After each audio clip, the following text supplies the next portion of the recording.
Okay, so today we're going to be discussing the chemistry of life. The chemistry of life. The chemistry that makes biology take place. That's why we call it biochemistry. Biochemistry, bio. Please make sure you write that down for your in-class work. Biochemistry. Biochemistry is actually the chemistry that makes biology take place. For example, when we have a carbohydrate, you ate pancakes, you ate a starch-rich meal. This starch has to be digested. If you had steak with the starch, like pasta with steak or pasta with chicken, then that's a protein.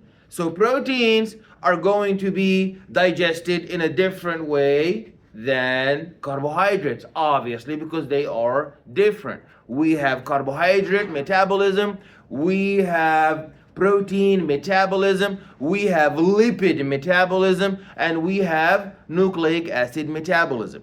You know, people come with different currencies. Some people have peso, some people have pounds, some people have no matter what currency, but once euro, when you come to America, you have to change it to dollar.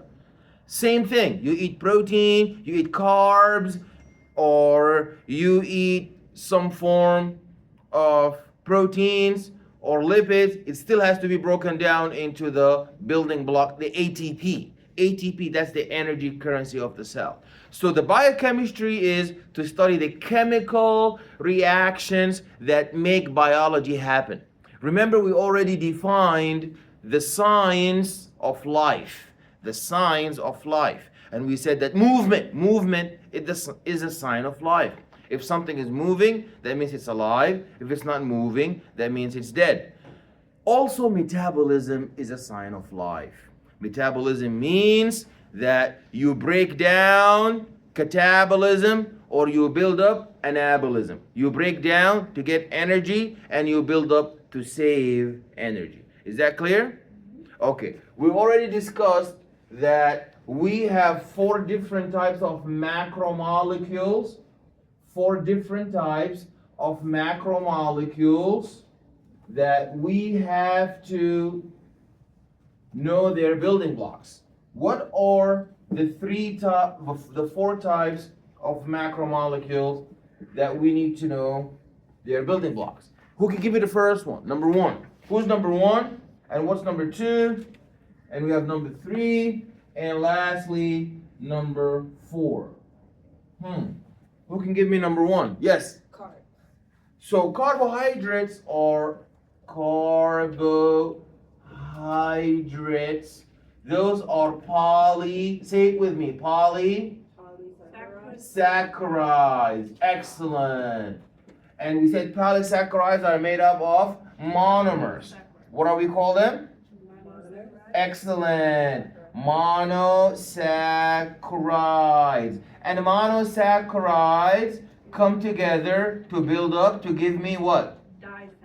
Excellent. Disaccharides. And the disaccharides come together to give me polysaccharides. Excellent. Who else can give me number 2? Yes, please. Proteins. Proteins. So proteins are the second polymers. Polypeptide. This word here, peptide. That's protein. We're never going to have a peptide of sugar. We can have a sugar attached to the peptide. That's one thing. But we don't have peptides of sugar. So peptide is reserved for protein. Remember, PP, peptide, proteins. And we said that proteins are made up of their building blocks known as Amino acids. Monomers of amino acids. Excellent. Amino acids. And we said that the amino acid is actually the primary structure. That's the primary structure. Then the primary structure is going to become a secondary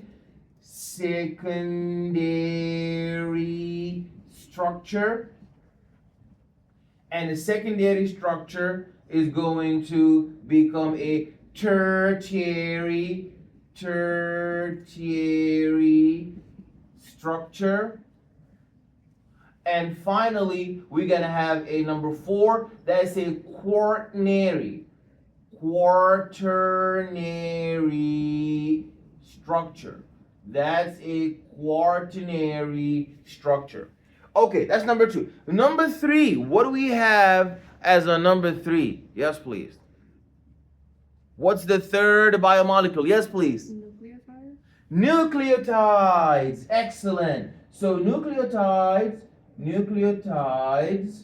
are monomers of nucleotides. And when the nucleotides come together, what do they give us? Nucleic acid. Excellent. Nucleic acids.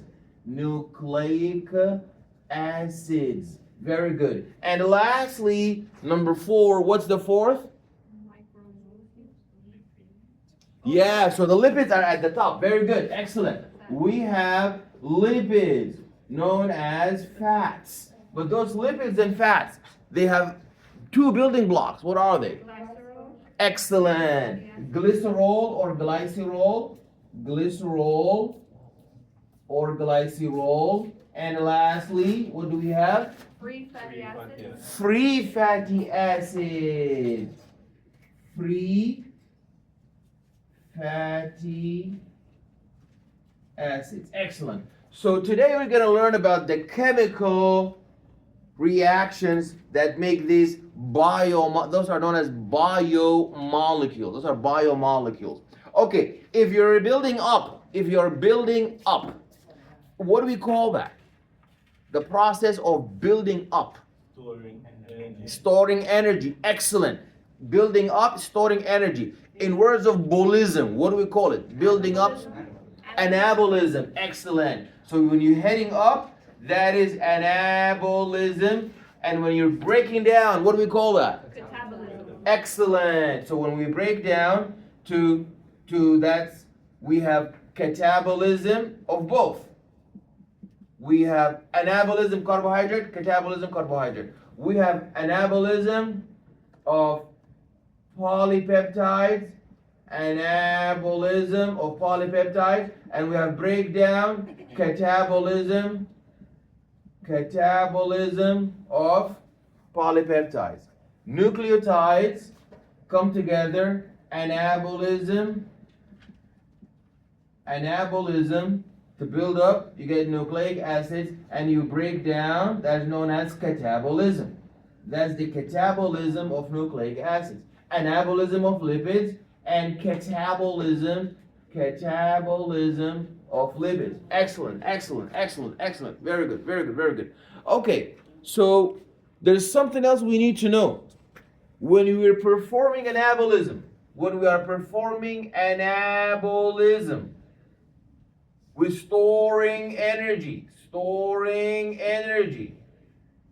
Is this endergonic or exergonic? Endergonic. Excellent. They come together. Anabolism, endergonic, en, endergonic. So endergonic anabolism, they come together with the N. And catabolism, that is when the energy is going out, known as exergonic. So now the energy is coming out. So catabolism is a breakdown, and energy expenditure. Questions? Anybody has a question? Okay. All right. Now if we look at, okay, so now let us go into the slides and come back to see if there is any important concept that we need to discuss. Okay. Okay, guys. So the chemistry of life. Who can tell me what that means again? What is the chemistry of life? What is the chemistry of life? Yeah, so the biochemistry meaning the chemical, we study the chemical reactions that make us our life happen. There's a lot of chemical reactions out there. Nuclear physics, the chemistry that makes the combustion in an engine in a car. That's not biology. Biology is life. Okay. So biochemistry is the study of molecules that compose living organisms, which are, those are all, we call them, they are molecules, but we call them biomolecules. All these guys, all of them, biomolecules. Some of them are bigger than others, but in the end, they are biomolecules. Okay? Just like you have community college, or you have a university, or you have a college, they have different levels, but they are all for education. Obviously, the monomers and polymers, but they're all biomolecules. Why are they biomolecules? Because they're the chemical reactions that make us alive. Excellent. They participate, they are the ingredients of the molecules that we can break down to get energy. And we said they are organic. That's why they are biomolecules, because they are organic. What does organic mean? It's alive. Yeah, organic. So this is what people say, whole food is organic, natural. We're not talking about that. We're talking about what we defined in class. That if a molecule is, if I give you a compound. Okay. Yes, please. Carbon, but it have carbon, something in it, and hydrogen. Yeah. Can I have one, not the other, or they gotta be both? Gotta be both. Absolutely. Both at the same time. That's why carbon dioxide, it got a C, CO2. Is that an organic molecule? No, because it only has carbon. What about water? H2O, it has 2 hydrogen, 1 oxygen. Is that organic? Oh, no. It's not organic. It's gotta have both. Even one of each is enough. Even the whole rest of the molecule is all inorganic. It doesn't matter. As long as I have my 2. Very good. This bond between the carbon and the hydrogen is where all the money at. Is where all the energy is gonna come out. Okay. So, now we need to talk about the atom. We talked about that. We said that the atom has a nucleus. And I told you, do not mix up a nucleus of the cell to a nucleus of the atom. Because you have a little atoms that build up to give you a molecule. Molecules build up to give you macromolecules. Macromolecules come up to give you organelle. Organelles come to give you Cells. excellent. Cell, and cells give you tissue. Tissue give you organ. Organs give you organ system. Organ system give you organism.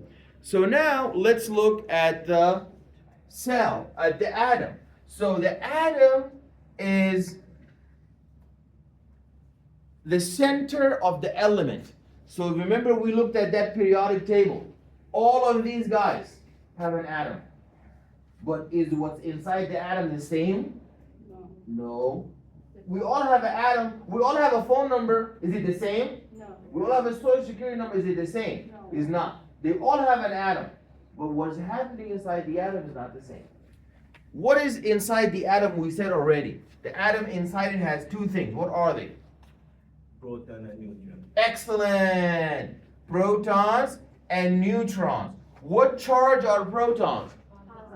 Excellent. And what charge are neutrons? Neutral. Ooh. Neutrally charged. Neutral, 0, negative. No, it's not. It's neutral. N for neutral. And then who's rotating around like the moon around the earth? Who's spinning around like the moon? Electron. Electrons. Are we clear? Yes. Sir. Now we all have proton, we all have neutron, we all have electron. Do we have the same number of protons? Do we have the same number of protons? No. Do we have the same number of electrons? No. Do we have the same number of neutrons? Possibly. Possibly. Because that's what gives us the. I forgot. Let me look back in my book. You can't do that in the exam. It's not an open book.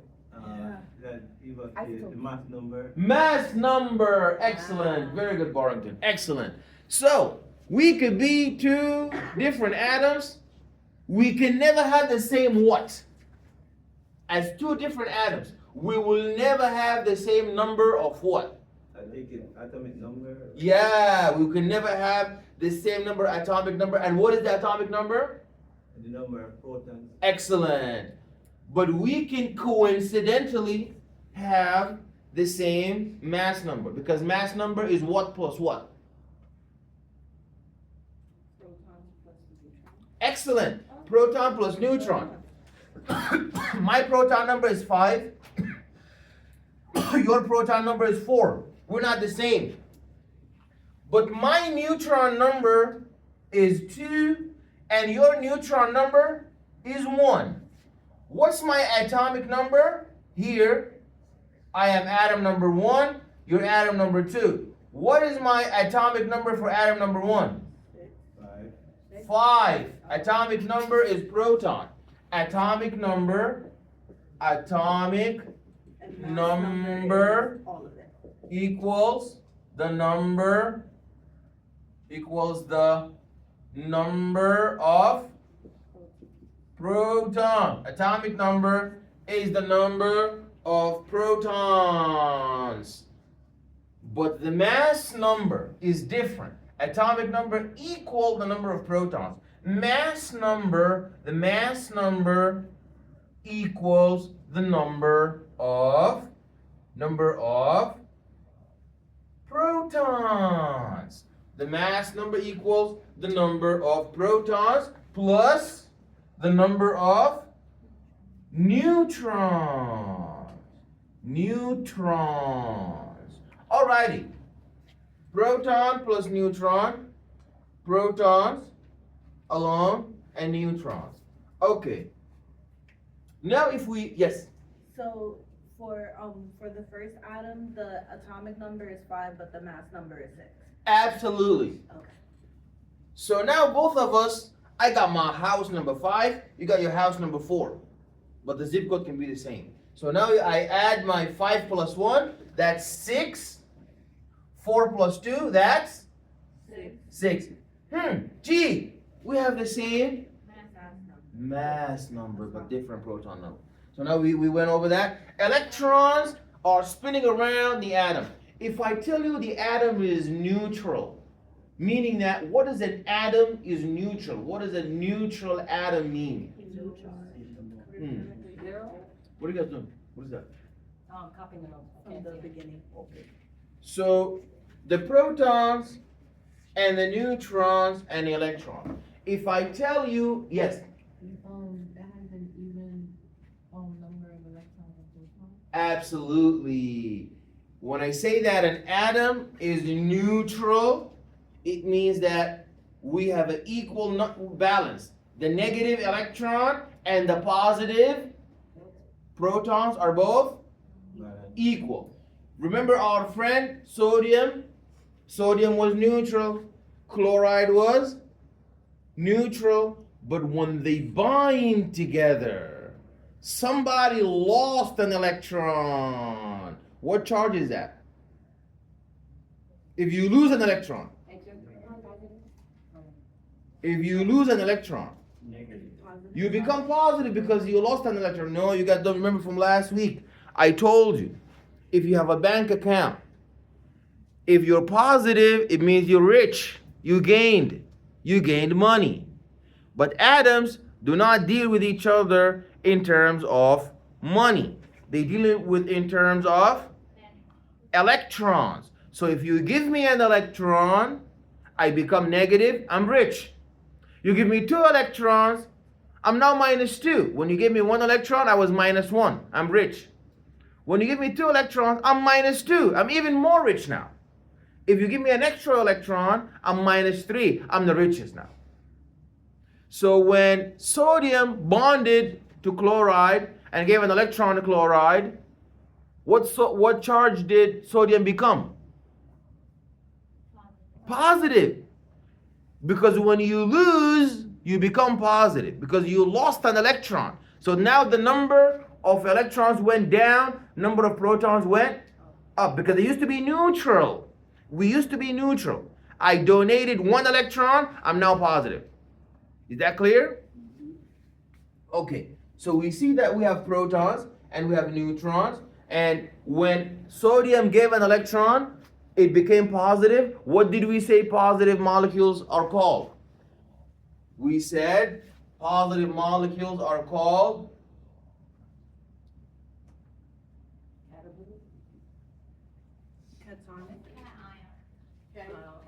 cation.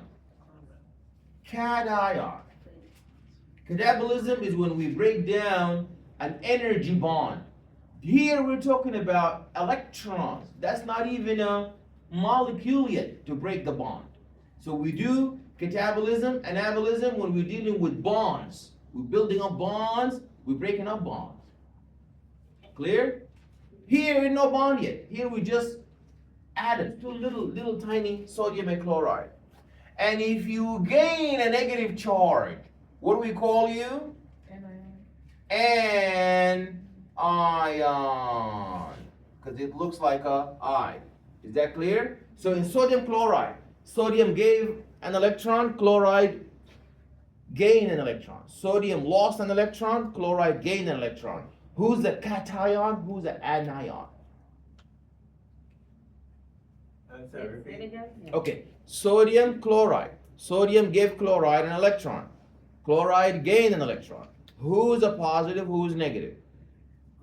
Chloride negative. The other one is positive. Sodium is negative. Is sodium negative? No. Chloride is negative. So what do we call chloride? Cation or anion? No, I You gain the negative charge. That makes you anion. anion. And if you lost, that makes you Cation. cation. Okay. Alright. There we go. That's what I just talked about. If you look in here now, you see that we have carbon. If I hide this from you, you can see that now. Is it hard for you to tell me what's blue, what's red, and what's pink? What's blue? That's electron. Red is proton. Orange is so if you look at carbon, carbon is neutral because it has 6 protons and 6 electrons and 6 neutrons. If you look at sodium, it has 11. 11 protons, 11 electrons, 11 neutrons.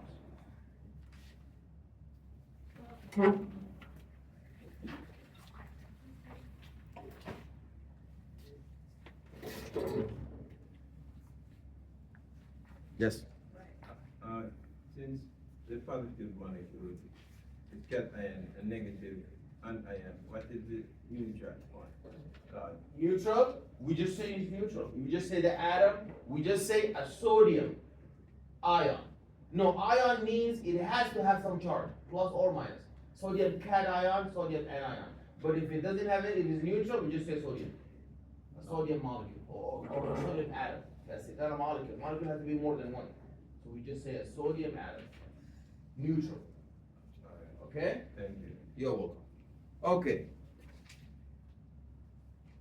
Now, what are isotopes? You need to know isotopes. Isotopes is what makes our mass number concept significant. What's an isotope? Let's talk about an isotope. Isotopes are atoms. So remember, isotopes are atoms. Molecules are not isotopes. Is sodium chloride an isotope? NaCl, can that be an isotope? No, because isotopes are atoms. Only one. You're only looking at one. You're only looking at one. So, isotopes are atoms that have the same proton number. I want to say proton number, I immediately mean what?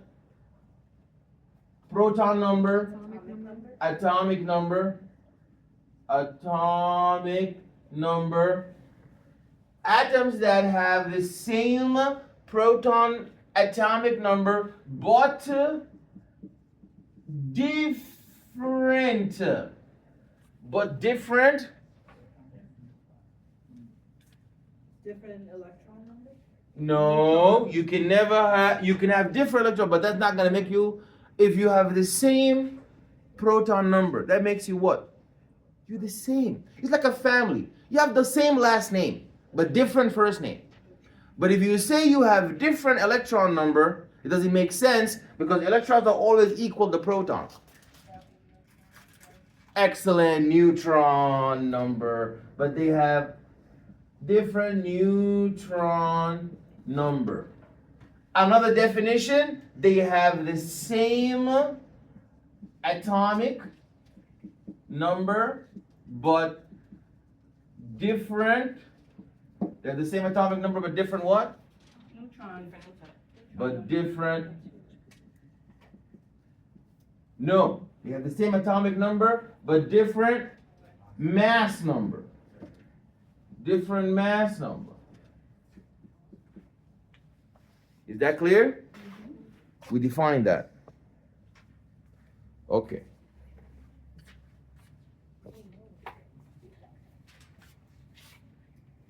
Okie doke. So isotopes are varieties of an element or an atom that differ only in the number of neutrons. Yeah. I'm sorry, but do you have control over the ether? The heater? Yeah. No, sorry. It's too hot? Yes. Yeah, I'm sorry. We don't have. Maybe you can open the window. Does it open to us? So hot in here, it feels like a sauna. I feel like I'm losing breath. I would say if this is what menopause feels like, I'm squishy.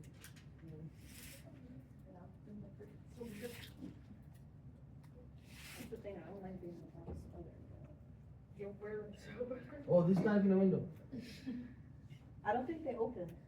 Because people. Okay, so let's finish quick, and then we. Cannot open it. Okay, alrighty, guys. So isotopes are varieties of elements, and we said they gotta have the same number of protons, but they also have to have a different number of neutrons. They have the same number of protons, but they gotta have. No, they don't. Yep.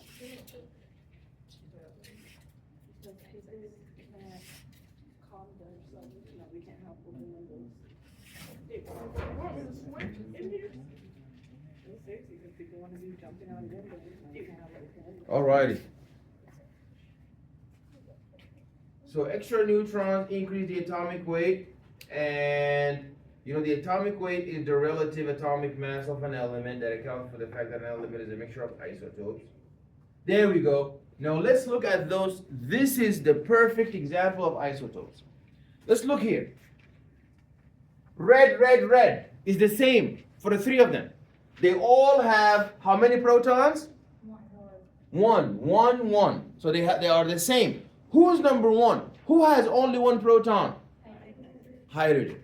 So those are isotopes of? Now look at the difference. Obviously they all have the same number of electrons because protons gotta equal electron.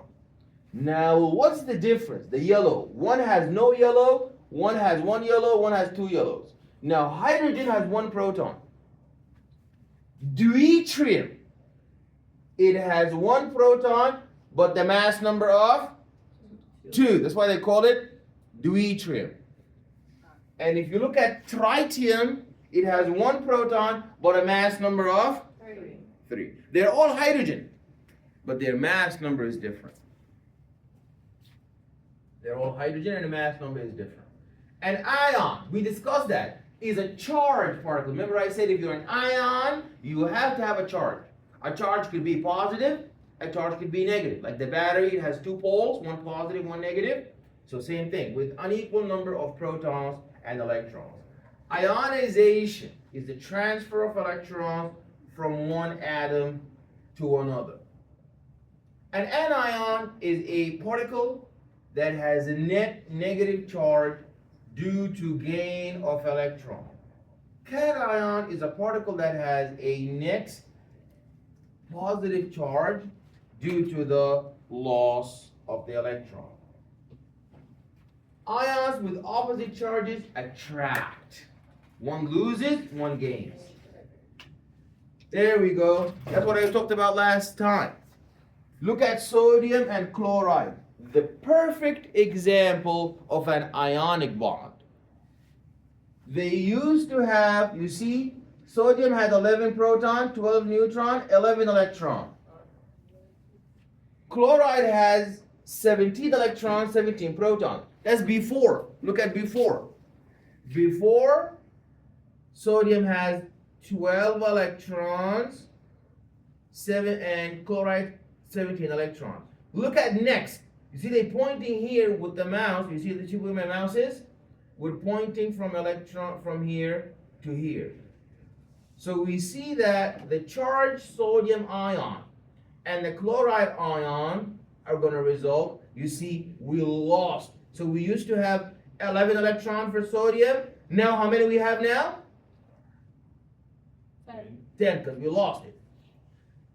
And because we lost one electron, that makes us positive. How many electrons did we have in chloride? 17. I'm sorry? 17. 17. And after we gained one, we became 18. and now we have a negative extra charge. Salts. These are electrically neutral compounds of cations and anions that readily dissociate in water into ions and act as electrolytes. Electrolytes are substances that ionize in water and form solutions capable of conducting electric current. Ethanol, if you look at isomers, what are isomers? Isomers are chemical compounds that have the same elements, but they are arranged differently. The same elements, but the way they are arranged differently. For example, my phone number is 12345. My brother's phone number is 154321. My sister's phone number 34521. So, it's the same number, but they are structured differently. Look at ethanol and ethyl ether. How many hydrogen does ethanol have? 1, 2, 3, 4, 5, 6. How many hydrogen does ethyl ether have? 1, 2, 3, 4, 5, 6. How many carbons does ethanol have? 1, 2. How many carbons does ethyl ether have? 1, 2. How many oxygen ethyl ether has? 1. How many oxygen does ethanol have? 1. You see, they have the same of everything. The way they are structured and arranged is different. So that's known as the structural formula. It's like a map, like a Google map. It shows you everybody where they are. So now you know the most distinctive difference between ethanol and ethyl ether is oxygen. For ethyl ether, oxygen is in the middle, but for ethanol, oxygen is all the way in the That's not true. end. Condensed formula is just like a structural formula, but you remove the sticks. And a molecular formula, that's just gonna count for you how many elements of each do you have. 2 carbon, 6 hydrogen, 1 oxygen. You will never gonna know how are they put together. So you need to know that which of the types of formulas is never gonna tell you how the molecule looks like. It's the molecular formula. Which one will help you the most to understand what the molecule looks like? It's the structural formula, because it shows you exactly where is each element placed. Clear? Questions? Chemical bonds. We talked about that. Ionic bonds and covalent bonds. We said that, in the East, hemisphere and the West hemisphere, marriage is not the same. In Eastern hemispheres, in Asia and Africa and Eastern Europe, the husband give the wife all the money and they have a bond now. In the West, they share. The wife put 50,000, the husband put 50,000. Now they have $100,000, like a business. Is that clear? Atoms do the same. Some of them have ionic bonds. Shh. Some of them have ionic bonds, and some have covalent bonds. Covalent bonds. What does that mean? It means you have a bond where that you are sharing the electron. Where do we always have trouble? Where do we always have problems? You have problems always when there are sharing or when somebody gives something voluntarily. When they're sharing. So, and we said that molecules that have an uneven,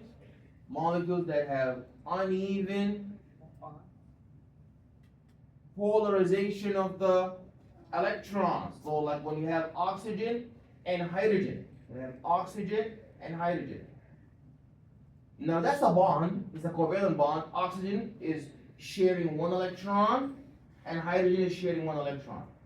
But are both electrons that are being shared right in the middle? No. Somebody, big bully, is gonna pull them to their side all the time. Who's that gonna be? Who's gonna pull the electron to the side? Hydrogen or oxygen? Oxygen. Look at how big oxygen is, 16. And how small hydrogen is, 1. How many protons does hydrogen have? 1. How many protons does oxygen have?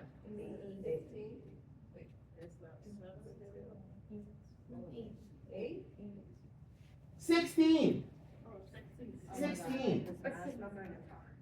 Yes, it's 16. So it has 16 protons. 16 protons. Okay? Alrighty. So, hydrogen atoms, you see here, a single covalent bond is when two atoms bind together with an electron. Two atoms bind together with an electron. Double covalent bond is when you have how many bonds? 2 bonds. And we can even have triple covalent bonds. That's the 2 bonds? So yeah, you see the 2 bonds here. Each bond is made of 2 electrons. I put an electron, the other side puts an electron. So that's a 1 bond. Each 2 electrons are 1 bond. Now 2 electrons, 1 bond. You get it? But they are the 2 between the same molecules, 2 and 2. Now, polar versus non-polar. Polar covalent bonds, you have the electrons polarizing to one side over the other, like oxygen and hydrogen. Now that looks like hydrogen would have a positive charge now. It looks like it lost an electron.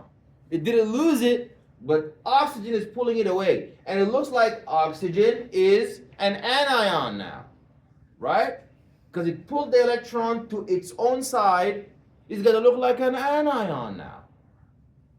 And hydrogen lost an electron, it's going to look like it's a cation. So now, this is a problem. So problem, polarization, PP. If there's a problem, we're not sharing equally, that's called polarization. And we always polarize towards the big guy, not the small guy. Okay, non-polar covalent bond. Non-polar covalent bond means that the 2 carbon atoms are sharing it, but look at the bubble. Here the bubble around hydrogen is small, around oxygen is so big. But if you look here at the non-polar covalent bond, they have equal sizes. Are we clear?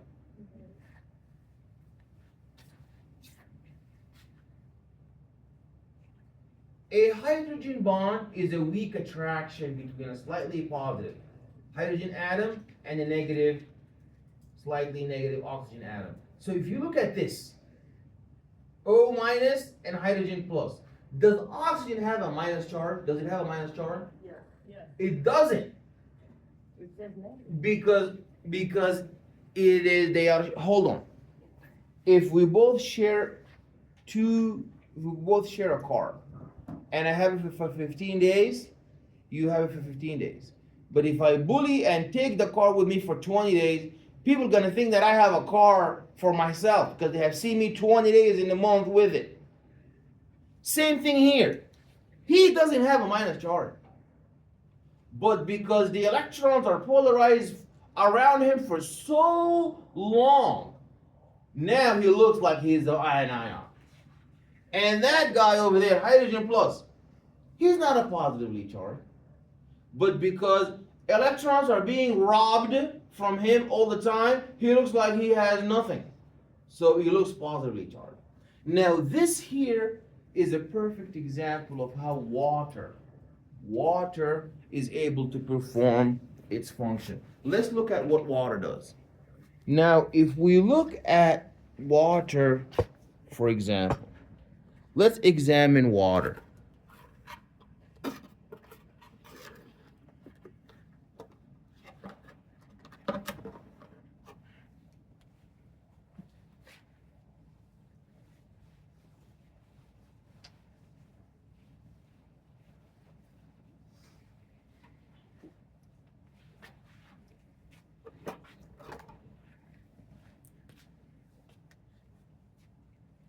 If we look at water, it looks like O with two H's.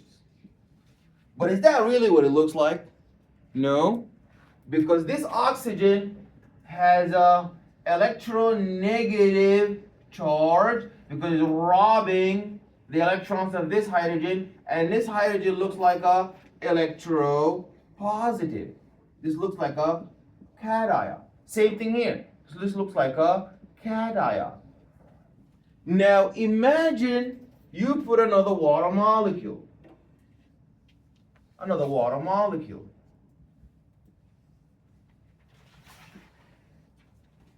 So you see with every oxygen, there is two hydrogens.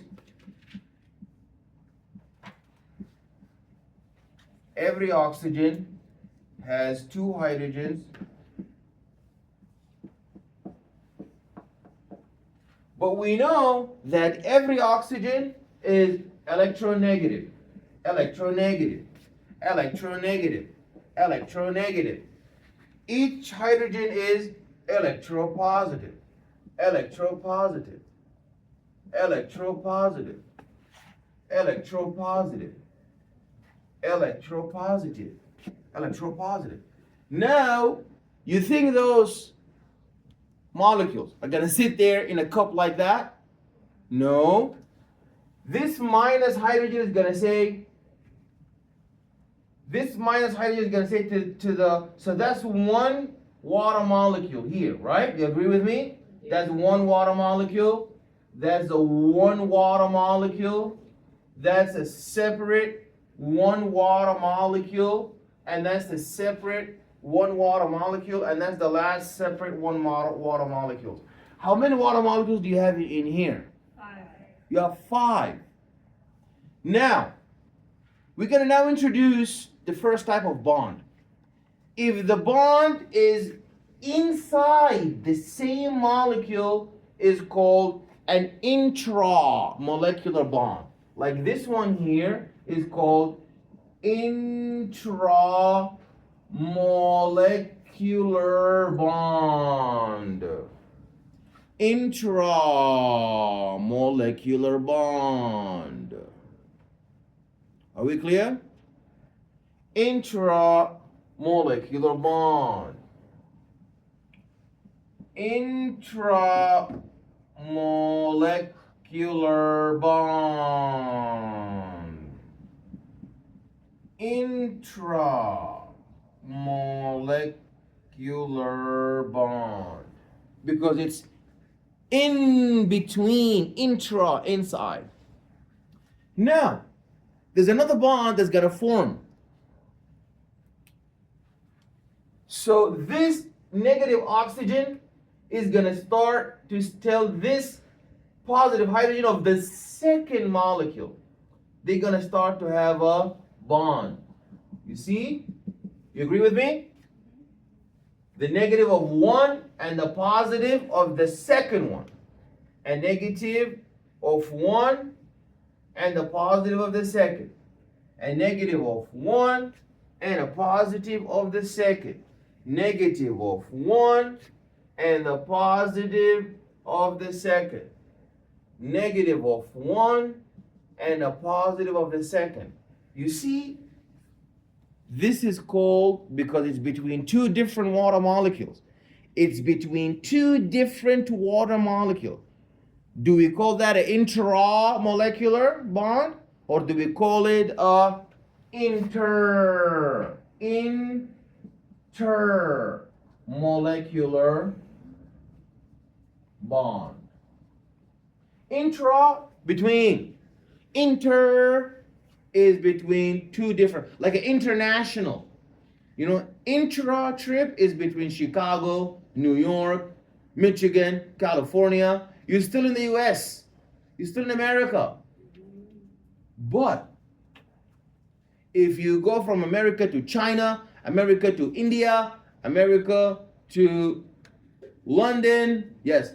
Can you point out with your finger which one is intra and which one is intra? So intra, you gotta be within the box, within the same molecule. Okay. Intra. Inter is between oxygen of one molecule and the positive hydrogen of the other And molecule. it comes out like that. Yeah, it comes out like that. Okay. And same thing. Hydrogen of one and the oxygen of the other one. That's an inter. Think about it as international. That's between two different countries, two different nations. America, India, America, Mexico, America, Canada. That's the international flight. Are we clear? Yeah. So now, let's look at the slide. So hydrogen bond, that's what we mean by a hydrogen bond. A hydrogen bond is the bond between the hydrogen of one molecule and the oxygen, excellent, of the other one. Very good. Is the intermolecular bond between, you see, it's a weak attraction between a slightly positive hydrogen atom in one molecule and a slightly negative oxygen or nitrogen. So if you look here, there we go. That's what I tried to draw for you. You see this H2O? Two H's, one O. Two H's, one O. Two H's, one O. How many water molecules do I see here? 1, 2, 3, 4, 5. Okay. The strong bond, is it the intramolecular or intermolecular? Intra. Intra, because it's inside. You see, it's a strong dashed line. It's not dash, it's a strong solid line. What is the weak bond? Is it the intra or the intermolecular bond? Inter, because it's dotted. Which one is a hydrogen bond? The one that is intra or the one that is inter? Inter. Is it the hydrogen bond with the oxygen that is intramolecular or between two intermolecular? Raise your hand if you think it's intramolecular. Stronger bond. Which one is the is the intermolecular bond. The hydrogen bond is the one between two different water molecules. Aren't hydrogen bonds weaker also? Yeah, the hydrogen bonds are weaker because they are dotted line, because they are like based on a chart. They're not sharing electron. They're not covalent. Oh, I had a question. Yeah. So for the polar and non-polar bonds, the polar bond, even though it might look like it's a negative, would it be like the oxygen being that it was bigger, but it was the positive one, I think it was, but it really was a negative one? It Is was that a how it negative. usually is with Yeah. polar bonds? Like whatever appears to be the larger, or I guess more negatively. Absolutely, because you're bigger, you have more you have more protons. You're bigger. Protons are positive, so they're gonna pull the electrons towards you. So what you need to know is that water has this dotted bond. Is called the intramolecular. Is not intra. Is not intra. Is not intra. Intra is inside. I just had it. You just Inter is between two. They have an intermolecular bond between two water molecules and more. This intermolecular bond is between who and who? Between the negative oxygen and the positive hydrogen. Nobody else can do that except water. Yes.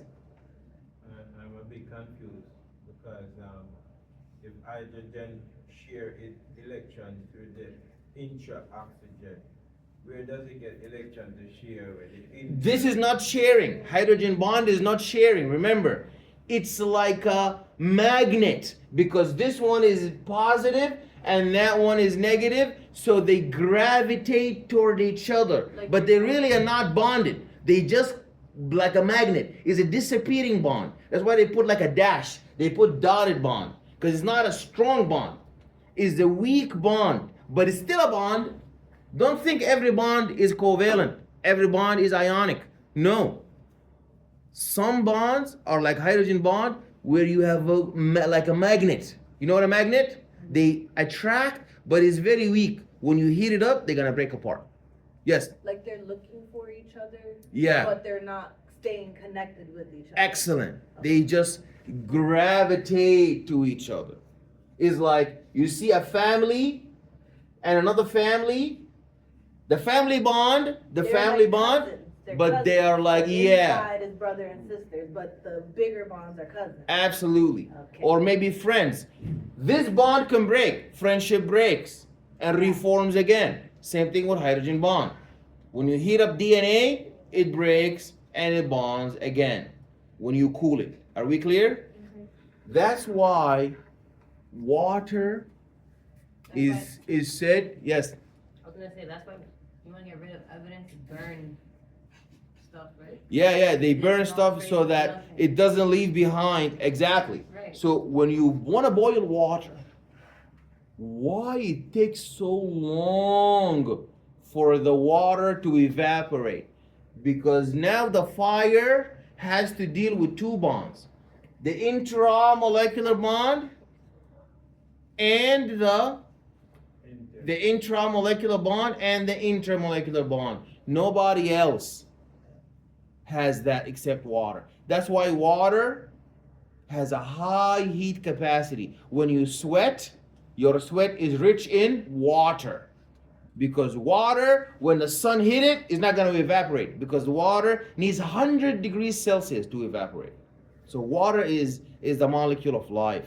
Water is also, these dotted lines is what makes the water molecule holding on tight to each other. That's why an insect can walk on the surface of water. Yeah. If you have a glass of water and a glass of alcohol, both are clear, colorless. Listen to me, let me finish. Both are clear, colorless. You have a water cup, clear. You have an alcohol cup, clear. The insect doesn't know which one is water and which one is ethanol or alcohol. So now the insect, if the insect step over water, is like you stepping over the, the skate, the lake, when the lake is frozen, you walk over it, you're not gonna fall because the water molecules are so tightly held together.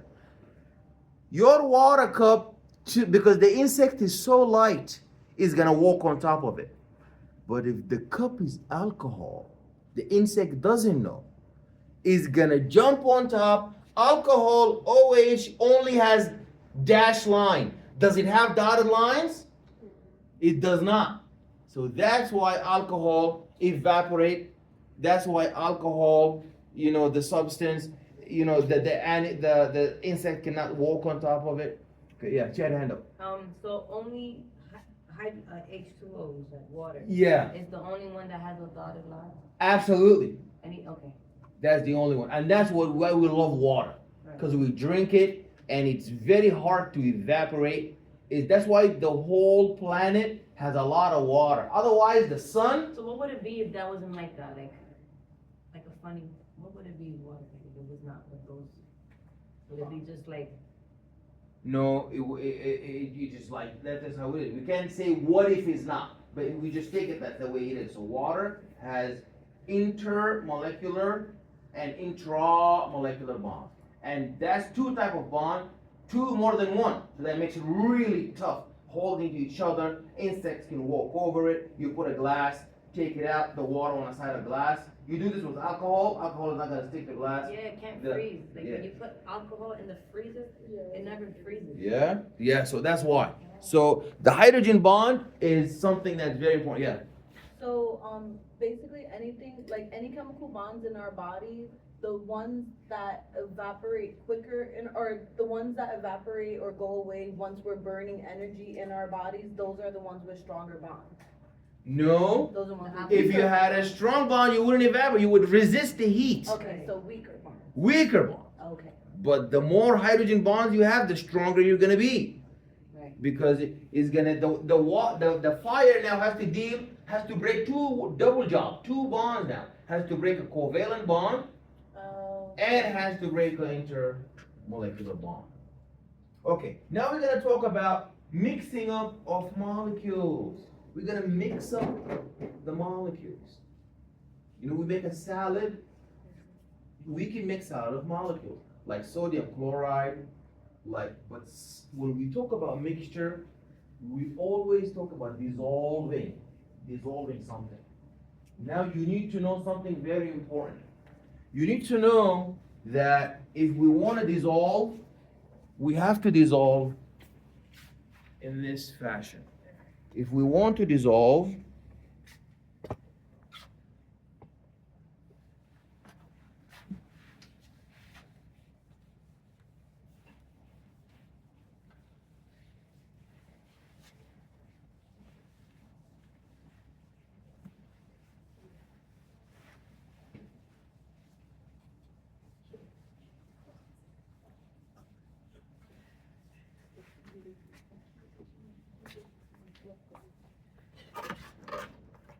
what's going on?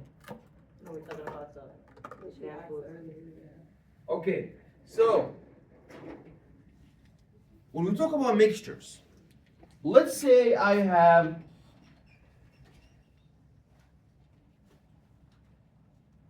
the big part is called a solvent.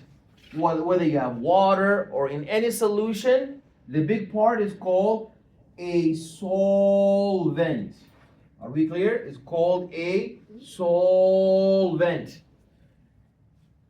And the little stuff dissolved in it is called solute. Excellent. Solute. And when you have both a solvent and a solute, what do we call that? Solution. Excellent. That's a solution. This solution, it has to have very tiny particles. Solute has to have very tiny particles. What if you have a solvent? What if you have a solvent, but you have very big particles in it? Have you ever went to Costco and you looked at those jars full of peaches and they are so huge peach and there is water around them, sweet water around them? Can we call that a solution? Why not? Because if I have salt in water, what's the difference? Both of them, peaches and salt, This one, this salt, sodium chloride, NaCl, table salt, and these peaches, they're both dissolved, but one is huge and one is really tiny. Yes? Salt dissolves with water. Salt dissolved in water, and so are peaches. Peaches don't dissolve in water. They do, but you're not noticing. If you keep it in there for a week, come back, look at it. You'll be shocked. But my point Pit is, and everything? hmm? With the pit and everything? The longer you leave it there, it's gonna dissolve. Yeah. But my point is, size is an important concept. So if you have huge particles, those are very tiny, and those are huge particles, that's no more a solution. That's called suspension. Suspension. That's called a suspension, yeah. Are the huge particles still called solids? Of In course. suspension? Huge solutes, yep. Huge suspension solutes. An example of that would be what? Your red blood cell in your blood, in your plasma. Red blood cell. So red blood cells are huge, RBCs, not peaches, red blood cells. Red blood cells dissolved in your blood plasma, that's an example of a suspension. We never say my blood solution. We say blood suspension. Blood suspension. Okay, that's number one. That's number two. Number three, we have something special. And that is when you have a solvent, when you have a solvent, and this solvent, you're dissolving exclusively proteins. Only proteins. That's it. Now this here is not a solution. What do we call that? Colloid. Colloid. We call that a colloid. We call that a colloid. Find protein? Just proteins. How does a colloid look? It looks like a clear, colorless gel. Who did we mention as a colloid before? Yeah, I'm hearing it. The cytosol. Excellent.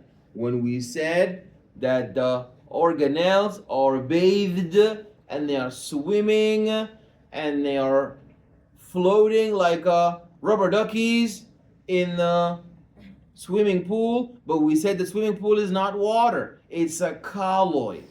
Why is a colloid? Because all the enzymes are proteins. All the enzymes are proteins. And lastly, we have something like oil vinegar. When you dissolve oil in vinegar, or when you dissolve fat in milk, like breast milk, colostrum. What do we call that? Is that a solution?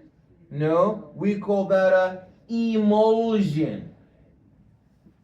That's an emulsion. Fat in milk is called an emulsion. Emulsion. It like separates it, right? Yeah, that's an emulsion. Oil, vinegar, dressing. That's an example of an emulsion. How about like when the salt, when you put, you notice when you put salt on like lettuce? Salt.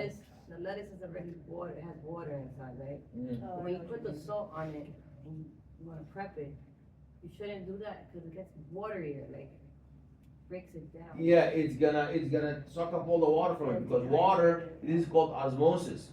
Water goes from an area of a low concentration to an area of a high And concentration. take the salt left. Like the police. The police goes from an area of a low crime to an area of a high crime. That's where the police goes. An area of a low crime to an area of a high crime. Water goes from an area of a low solution to an area of a high solute. Like lettuce has water in it. But when you sprinkle salt on top of it, all the water is gonna get out the salt because where is more solute to dissolve? Inside the lettuce or outside in the salt? Outside. So it's gonna leave it and it's gonna become dry. We're gonna see that when we're doing isotonic, hypotonic. Are we clear? Questions? You guys know a slug? Slug. Oh, Ever heard of slug? yeah, you throw salt on it, it'll die. Yeah. Why would it die? Because of acids, Hmm? because of the acids in it. No, not because of the acid. Whatever it's made out of. Because right? the water, Right. because the water, you kill the slug? I was little. Okay. When you put salt in it, I never seen it. I never seen a slug before. Really? Really? Serious? It was sad. Kill it with something. I just know the concept. But so by mistake, they step on it, they don't even hear it. They do feel like they're full of water though. Where is that? The beaches? Yeah, they like to be in like. In grass and stuff humid too. area I've seen it in like They're backyard around barbecues. In the backyard. They're in the forest mostly. So when you put salt in it, the water leaves the body of the slug and it goes outside. I used to think the slug is a snail. It's not a snail. No, it's dissimilar, not the They're made from same. the same. sugar. I think a snail has the shell, a slug has no shell.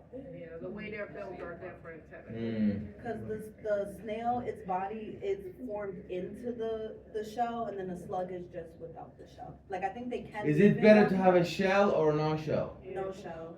Cause their bodies are formed into the shell, so if you crack, that's like cracking your skull in a sense. Like they have that protection, but once you crack that, you're hitting like their actual insides. They're like connected to the shell. But can't don't they like switch a shell to? Yeah, they can detach and switch it, but once they're like make it home, yeah, but once they make it their home, they connect to the shell and it becomes Okay, part of okay. their body. Alrighty. So now we're gonna look at how water dissolves everything.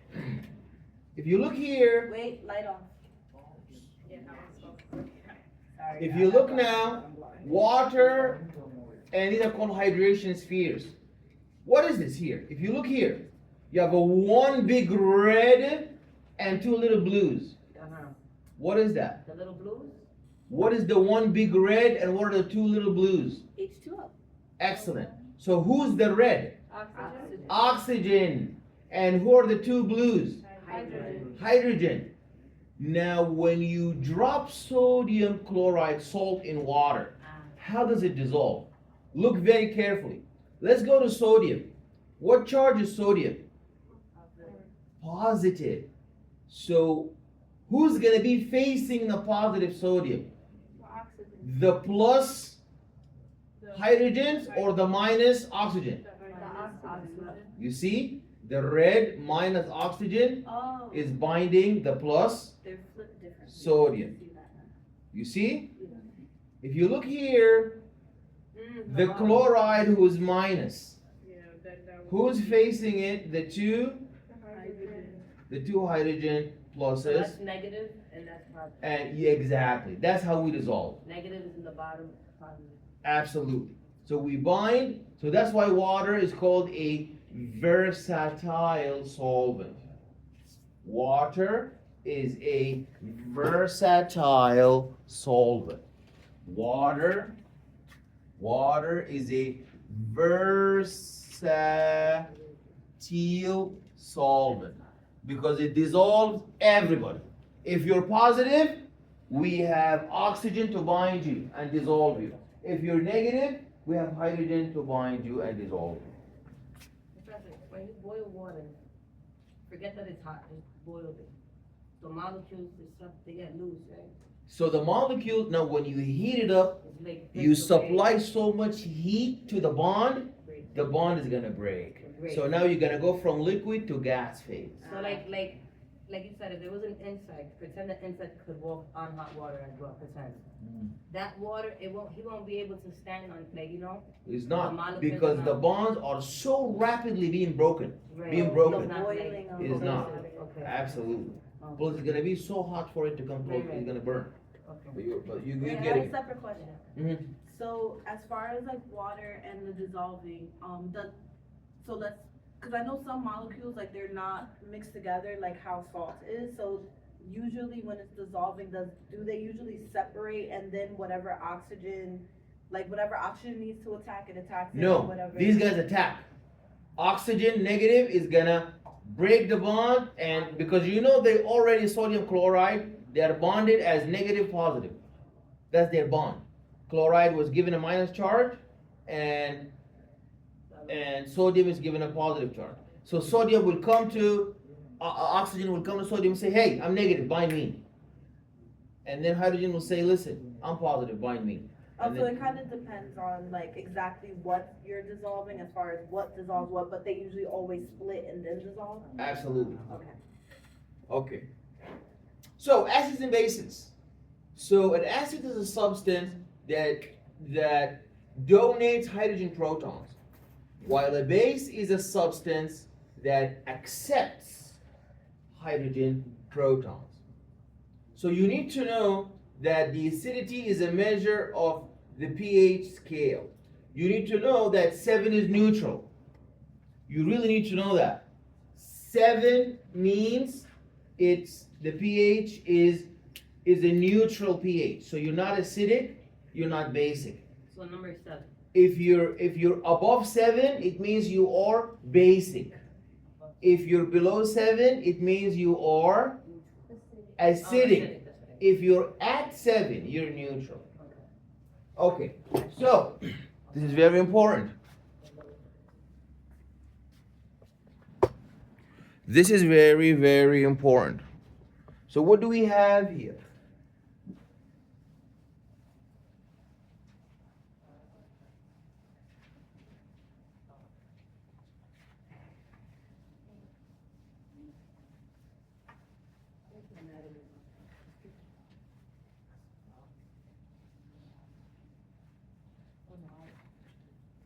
Alrighty. An acid donates hydrogen protons. Hydrogen proton.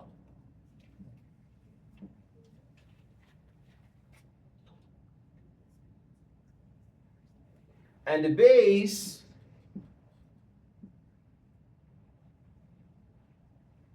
accepts hydrogen proton.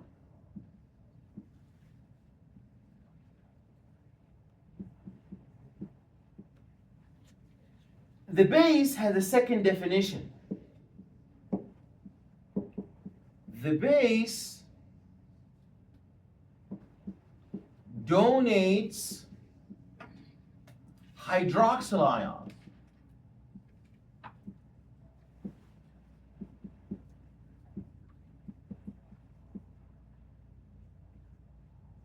How interesting. The acid has one definition and the base has two definitions. The acid donates hydrogen proton and the base accepts hydrogen proton or donate hydroxyl ion. Remember, the pH scale, 7 means neutral, and below that, the more you go below, the more you're going to become acidic. And the more you go above, that is known as basic. Neutral when you go above neutral. If you go below neutral, you're acidic. If you go above neutral, you're basic. Now, who's more basic? 11 or 8? 11. Excellent. Who's more acidic? 6 or 2? 2. Excellent. You got it. You got it. Very good. Very good. Very good. Very good.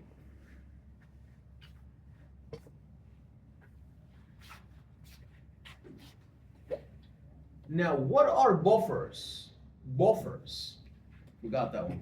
Buffers. It's very important too. What are buffers? Buffers. Buffers.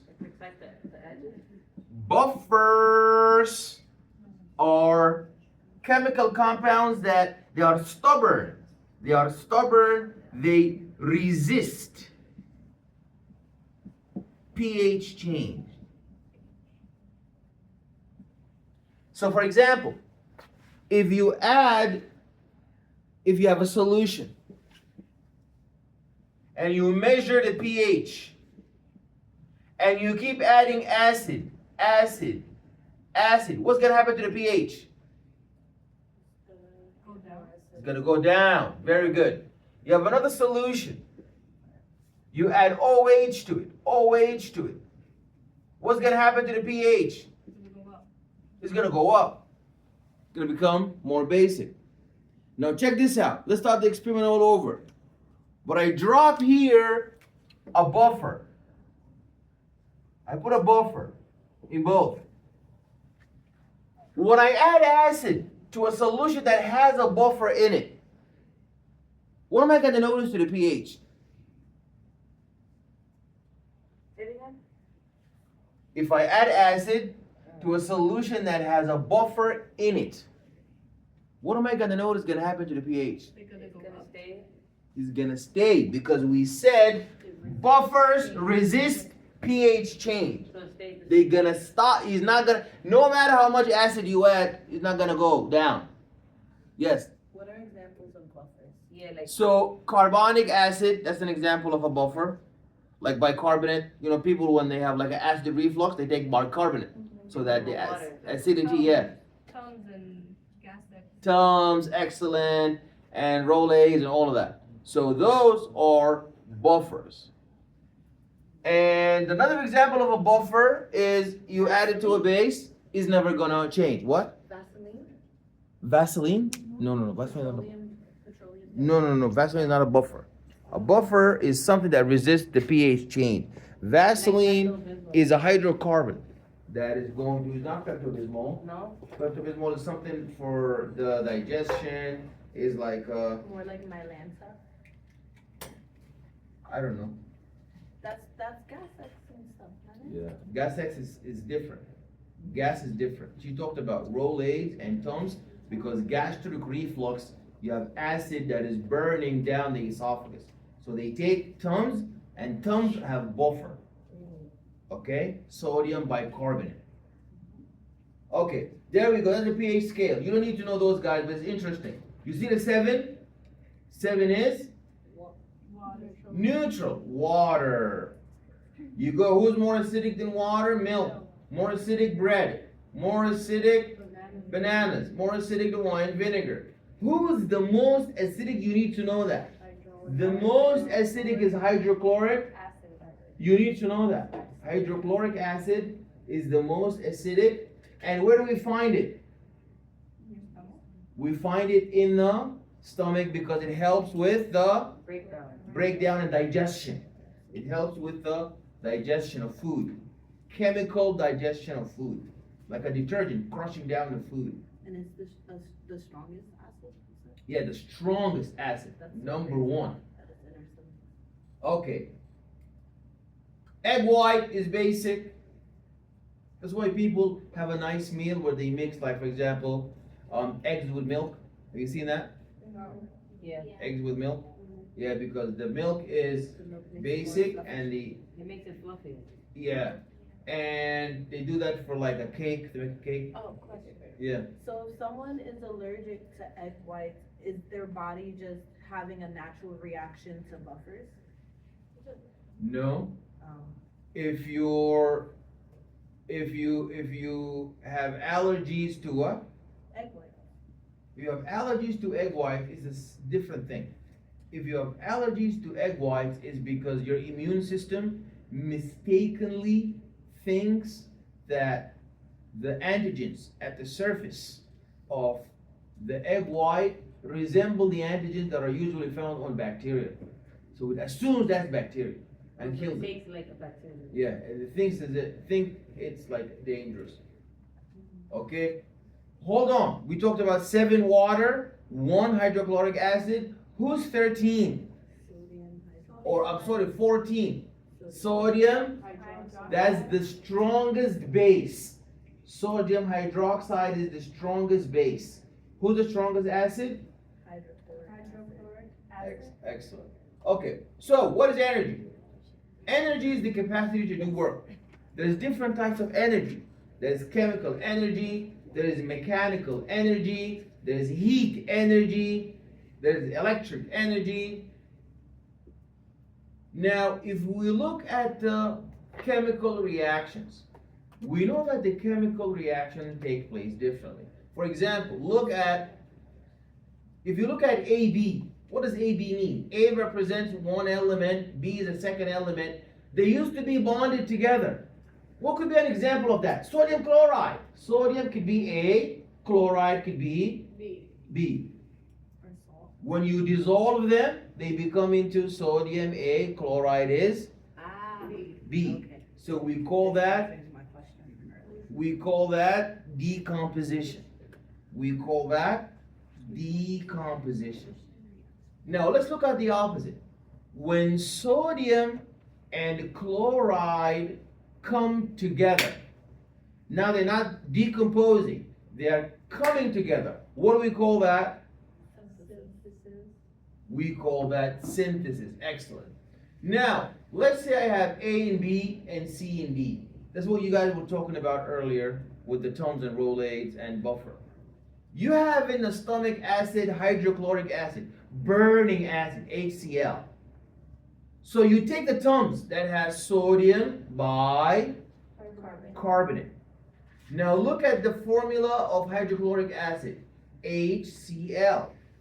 Look at the formula of sodium bicarbonate, NaHCO3. Now look at the product. The product is going to be sodium from sodium bicarbonate is going to exchange with hydrogen with the chloride of hydrogen chloride. So what do we get? We get NaCl, salt. And the hydrogen that was in the stomach is gonna bind to the H that was in the bicarbonate, is gonna become carbonic acid. You see? That's an example of exchange reaction. Yeah. So as far as the example, when you're having like acid reflux and you take the sodium bicarbonate, it's basically turning whatever is making the acid reflux into salt, or is turning into salt. Absolutely. Is breaking apart the hydrochloric acid into something that is less. Salt is still bad, but compared to acid is nothing. So now it's gonna break it apart. That's what I was gonna say next. So like you would have to take the sodium bicarbonate to relieve the acid Absolutely. reflux instead of taking like a handful of salt and just eating it. Like that's not gonna have the same reaction as eating the sodium bicarbonate. as No, far as no, treating because the acid sodium reflux. bicarbonate has the carbonic acid. That's the one who is gonna take away the chloride. That's the one. It'll never. If you take salt, it's not gonna break it. Yeah. The only thing who will break HCl is the buffer, the sodium bicarbonate. Then sodium will go to the chloride of hydrochloric acid. It's gonna become NaCl salt. So we're gonna have an exchange. So we used to have an A, B, C, and D. Then we end up with AC, B plus. Like that exchange has to happen in order for the reflux to be taken care of that way. Absolutely, absolutely, yeah. Okay, now let's look at this. If I didn't even show you the sign, you have a whole big molecule, starch, is being broken down into. Glucose. So what do we call that? Decomposition reaction. That's the decomposition. We are decomposing. Now let's look at here. You have amino acids. You have amino acids, and they are being built into protein molecule. That's a synthesis. So, is it fair to say that decomposition reactions are catabolic? Catabolic is breaking Breaking down. Yes. Yes. Right. Can we say that anabolism reactions are synthesis? Yes. Excellent. Exchange reaction. At A and B, C and D, they exchange, they become C and A and B and B. These are polar. B and D. I'm sorry? They're polar bonds? No, we don't know about the identity of the So what is this? You're saying? molecules. Is this an exchange? So you can see here, take a chance, take your time, look in the slide. You have AB plus CD. Mhm. That's AB and then CD. Together? Then they come together in a reaction complex. Then they separate as exchange. CA, no more AB. You have CA and no more CD. You have BD. What is that an example of? It's another. Ionic. What kind of reaction is that? That's the exchange. That's an exchange reaction. Are you gonna ever have us, like on the test or anything, like, you're gonna give us the top and then we gotta break it down? I told you the test is based on the McGraw-Hill. Just the question. So the homework for the lecture, the multiple choice, and the figure is on McGraw-Hill for the labs. Okay? All right. Reactions occur when molecules collide, and remember, next week, every Tuesday, the first 10 minutes are gonna be a quiz from the figures that were assigned for you. So you gotta finish them, otherwise you're gonna get the question wrong. Don't think that the lab practical is in March and you're sleeping. No, study them because you're gonna be missing quiz points, and the night before the lab practical you're gonna fail. You fail the lab practical, you're gonna fail the course, because the lab practical doesn't replace. It's not like the lecture. The lecture, at least the final replaces, which is very hard, because that by that point for the final you would have had like 1,000 questions. So you got to review all the questions as much as you can. The homework, yeah. Review them as much as you can, and also for the lab. Don't think that it's in March. No, finish them, review them, so that and when the quiz comes, you get your points, and when the lab practical comes, it's a piece of cake. Not now. In a little. 10:30. Okay. So you guys want a break? Okay, go take a break.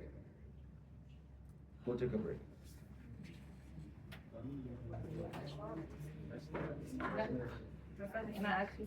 Yeah. Hold on, I need to stop this. Yeah, what do you want to ask me about?